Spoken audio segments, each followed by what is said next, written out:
উজনিৰ যাত্ৰীসকলৰ বাবে সুখবৰ। যোৰহাটৰ এজন উদীয়মান যুৱক বিকাশ দাসে যোগান ধৰিলে 4খনকৈ যাত্ৰীবাহী bus. News desk report, public any digital.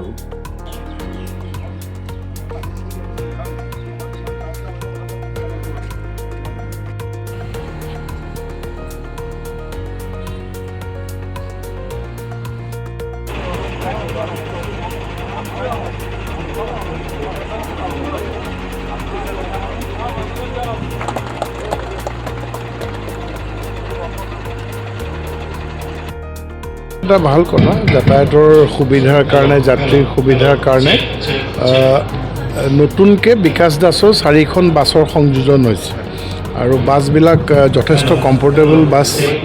গতিকে যোৰহাটৰ যিসকল যাত্ৰী আছে, তো মই ভাবিছোঁ সেইখিনিক যথেষ্ট লাভান্বিত কৰিব এই বাছখিনিয়ে।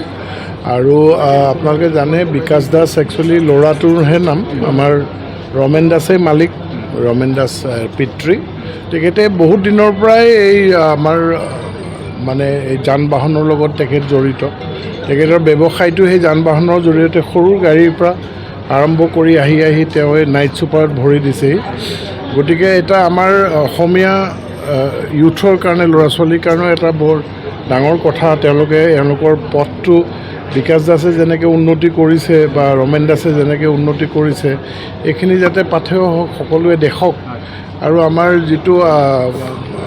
যিটো নিবনুৱা সমস্যা বা বিভিন্ন ধৰণৰ সমস্যা আমাৰ অসমীয়া যুৱক জৰ্জৰিত হৈ আছে, কাৰণ আজিকালি ফাইনেন্সৰ যথেষ্ট ব্যৱস্থা আছে বা বিভিন্ন সুবিধা আছে, যে এইখিনি যাতে এভেইল কৰি এনেকুৱা বিভিন্ন দিশত, অকল পৰিবহণ বুলিয়ে নহয়, যে বিভিন্ন ব্যৱসায়ৰ লগত যাতে অসমীয়া ল'ৰা ছোৱালীবিলাক জড়িত হৈ যাতে তেওঁলোকে স্বাৱলম্বী হওক আৰু অসমৰ কাৰণে উন্নতিৰ পথটো যাতে আগবাঢ়ি যায়, ইয়াকে কৈ মই।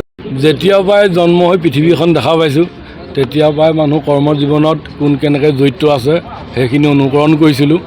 আৰু তেনেধৰণে কিছুমান ব্যৱসায়ৰ দিশ বাছি লোৱা হৈছিল। তেতিয়াহ'লে সংগ্ৰামী জীৱন, তেতিয়াৰ পৰা পঢ়া শুনাটো আৰু সীমিত কৰা হৈছে, যাতে আমি সোনকালে কাম কৰিব লাগে। আৰু মোৰ ব্যৱসায়খিনি কৰিবলৈ যিমানখিনি পঢ়িলেই মই উপযোগী বুলি ভাবোঁ, সিমানখিনি পঢ়াৰ পিছতেই জীৱন সংগ্ৰামত ব্যৱসায়তে লাগিবলৈ চেষ্টা কৰিছোঁ আৰু অন্যকো দেখি গৈছোঁ কোনে কি কৰি আছে। কিন্তু তাক মই নতুন কেনেকৈ গঢ় দি নতুন কাম আৰম্ভ কৰিব পাৰোঁ, তেনেদৰে প্ৰচেষ্টা চলাই থকা হৈছিল। গতিকে প্ৰথমতে মই ক'বলৈ দুখ লাগে, বহুত সৰু আছিলোঁ যেতিয়া ধনিয়া শাক বিক্ৰী কৰি পেলাই বজাই গৈছিলোঁ। এজনী সৰুকৈ ছাগলী পুহি পেলাই 200 টকাত ছাগলী আনি তাক যাতে কেনেকৈ বিকি 800 টকা বা 1000 টকা ল'বলৈ, তেনেকুৱা দিনৰ পৰা এটা পৰিকল্পনা হৈ আহি আজি এইটো মঞ্চত উপস্থিত হৈছোঁ। যিখন সময়টো চলিব আপোনাৰ আমাৰ নাজিৰাৰ পৰা আহিব 2খন আৰু 2খন আমাৰ এই যোৰহাটৰ পৰা যাব। যোৰহাটৰ কোন জেগাৰ পৰা যাব? যোৰহাটৰ আমাৰ বৰুৱা চাৰিআলিৰ পৰা আৰম্ভ হ'ব, এখন তিতাবৰ পৰা আহিব আৰু 2খন নাজিৰাৰ পৰা আৰম্ভ হ'ব।